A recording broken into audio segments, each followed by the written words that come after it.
Welcome. It's Breakfast Central on News Central. It's still a Friday and there's still lots to cover, but don't forget you can join the conversation on social media with the hashtag #NCBreakfastCentral.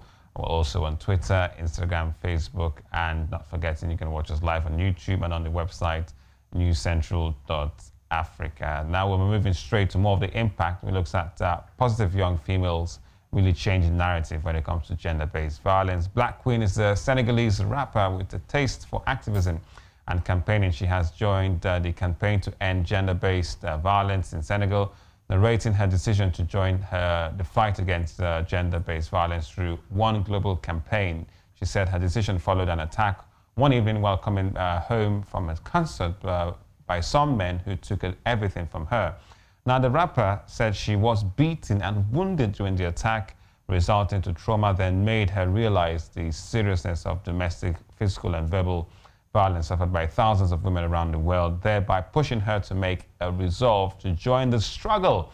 She said it's confirmed her belief that fighting violence against women is a call to duty. She is now calling on Senegalese government to recognize the horrific reality that treats gender-based violence with seriousness and the crime that it deserves, and following the rape and murder of 2 young women in Senegal earlier this year. Now, there was a massive outcry, and she joined thousands of people to hit the streets to demand justice. Now, the one organization later turned the anger on the streets, though, of Dakar into action by starting a campaign to petition the government to change its outdated laws. Now, in response, the government announced that they will draft a new law to deal with the crime. Black Queen says she hopes that in the next 5 years, domestic violence against women will be reduced, as rape is currently considered only a minor offense in Senegal. Well, joining me is I have Ugochukwu Ikeakor, who's a programs team and Stand to End Rape Initiative. Ugochukwu, welcome. Good morning to Breakfast Central. It's all about gender-based violence, and we're continuing with the 16 days of activism against gender-based violence. So for your organization, which is Stand to End Rape Initiative, how has it been right now with the call for this activism against gender-based violence, especially from this week? Well, a lot has happened so far, and prior to this week, we saw for the first time in Nigeria we have the sex offenders list register being in place. So those are part of the actions that have been ongoing so far in order to take this conversation from where it's supposed to be at the moment, to make it like, okay, this is happening, this is an issue that we need to take serious in our society. We can't just ignore it, we can't just neglect it. And with the sex offenders register and what we have in Ekiti State, is already showing that the conversation is beginning to shift around issues like this. People are beginning to speak up. The justice system is beginning to get how serious this issue is, and the work is still ongoing. Stand to End Rape Initiative has been around for quite a while now, and you're a man. You're the programs team, for this one. Many might say it's actually a positive that you have, men championing this one when it comes to standing against rape, because most time you have women in the forefront who are leading. Do you, share that sentiment that it will make a difference if you have men leading the charge against rape? Yes, it will make a lot of difference. The fact is that, especially I'll speak as a man, working on an organization like this, and as an issue that affects women. Sometimes for us, the young men, for us men, we feel that this is not happening. For us, within our circle, we don't get to talk about this. You have friends that, make sexual jokes, make rapey jokes, and say all sorts of things that is not allowed, that is not supposed to be. And when we ignore it, when we feel that it's not our problem, it's not our issue, it affects us because it's our society. We don't want our women to be abused. We don't want them to be molested. We don't want them to be. Do you get flack?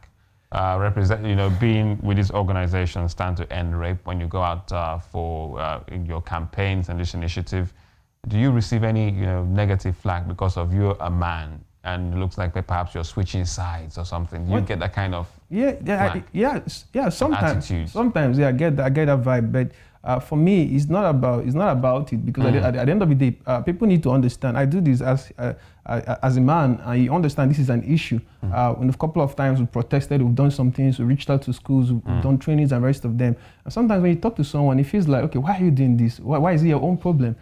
It's my own problem because it's a human rights issue problem. It's a problem that affects each and every one of us in society. And if you don't speak up, if you don't do something about it, it's not going to change. And the little success we've had so far, we've seen a documentary that BBC and S.T.E.R.I, worked together to do that talked about sexual harassment in school. We've seen how that has helped to change the conversation. And people have to do that. Men were involved, women, but a lot of women were the one that championed this. And we can do much more. We can help in that conversation to change the narrative around this. Yeah, sometimes you get the flag, even from church members, so because sometimes sometimes you get a part of something and it feels like, why are you doing this thing? But at the end of the day, sexual harassment, abuse is not a matter you live for God.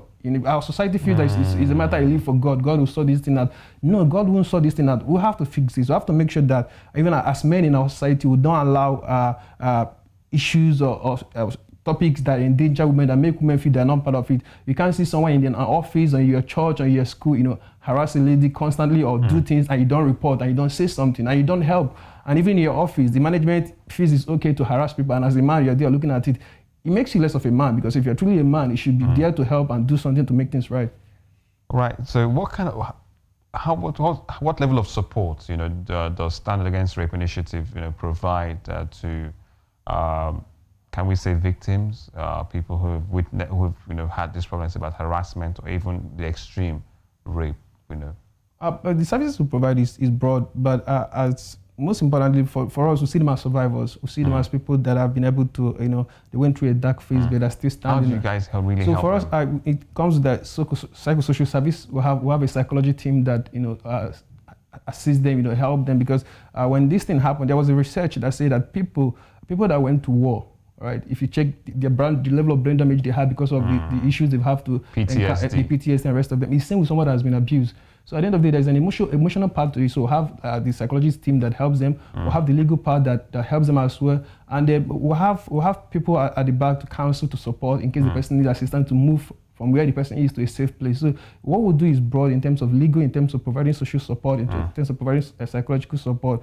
But there is still more to be done, because even in Lagos, sometimes you have a challenge that you're dealing with somebody, but you can't take the person to a safe space because you don't have a safe space. So there are still issues, there is still need for us to do a lot to help women, especially in this part of the world. All right, what about, you talked about the legal issues, and one would expect, or perhaps would suppose that the initiative for Stand Against Rape, when you get these complaints, when you get these people who have become victims, who've suffered one form of harassment or the other, perhaps in extreme cases, rape, in terms of going legal, what are the challenges your initiative have faced, especially within the Nigerian justice system? Sometimes because the issue of rape is very delicate, and when it happens like this, and our justice system can be slow, it can make some issues that are not supposed to be prolonged, and not just them, even the police department, and which is a big problem. You see somebody that has been harassed, somebody that has been molested, and you get there and start asking the victim questions that you're not supposed to ask them. So we'll have policemen, we'll have security officers and people that are supposed to adjudicate within that justice system that do not understand that the first thing that you owe somebody that has been molested is empathy. Not asking questions that doesn't make sense, not asking what were you wearing, what are you doing, where were you, stuff like that. And people that when husband, like women come to say, okay, my husband, because there is marital rape, and you ask, are you not married? So it does not make sense. So even on our own part, there's a lot to do with in terms of changing the mindset of what people see and how is that issue. So it is an issue because sometimes the legal process can be slow, and sometimes the legal process going through it can be costly. So and it becomes a burden for the survivors themselves. They can't carry. So in such occasion, we'll help with our volunteer lawyers to help and see what we can. How we get okay, so there are a couple of volunteer lawyers within the we have a lot of them that take it up. They take it up, yes. So which means the services provided are quite broad, it is. almost limitless when it comes to gender-based violence. Because there's a lot to be done. But what's been the biggest challenge so far facing your organization that you guys face in the day-to-day running with this campaign initiative to stand against rape? I think for me, it has to be funds. because there is still more to be done. We've gone across Lagos, across Abuja and Port Harcourt, doing things like this, stand to end in those places. But the things are sometimes there's some things you need to do, but you can't do them. Like I mentioned, sometime early this year, we went to Makoko and we had to talk to some children and talk to them about to understand their sexuality and make them understand some things in case anybody wants to molest them, they know what to do. At the end of the day, we found out that children, a lot of them have been molested, and it becomes a problem because as an organization, you don't even have a safe place to keep these children. So whenever you finish your intervention project and rest of them, they still go back to a place of abuse. So it becomes difficult even for the work that you do. So if we can have safe places, more funds to get these things done, so that if we have people that have been abused or molested in this place, we can take them easily and put them in that place. So it has to do with funds because there's still a lot to be done. There's still a lot in terms of changing the mindset of people, in terms of making people understand. Even in the marketplace, you go to Yaba, you go to some other places, you see men think it is a norm to harass a woman in the market to ask, okay, well, it doesn't make sense. So there's a lot to be done on a broad level, on an institutional level, so that we get to a place in the country that we feel that a man is not entitled to a woman's body. Wow, it does still really take a lot. It looks like civil society organizations like yours, Stand Against Rape, have left with so much burden in really championing this cause and giving a voice to women, especially when it comes to gender-based violence. Wow. Well, thank you so much, Ugochukwu, for coming on the show.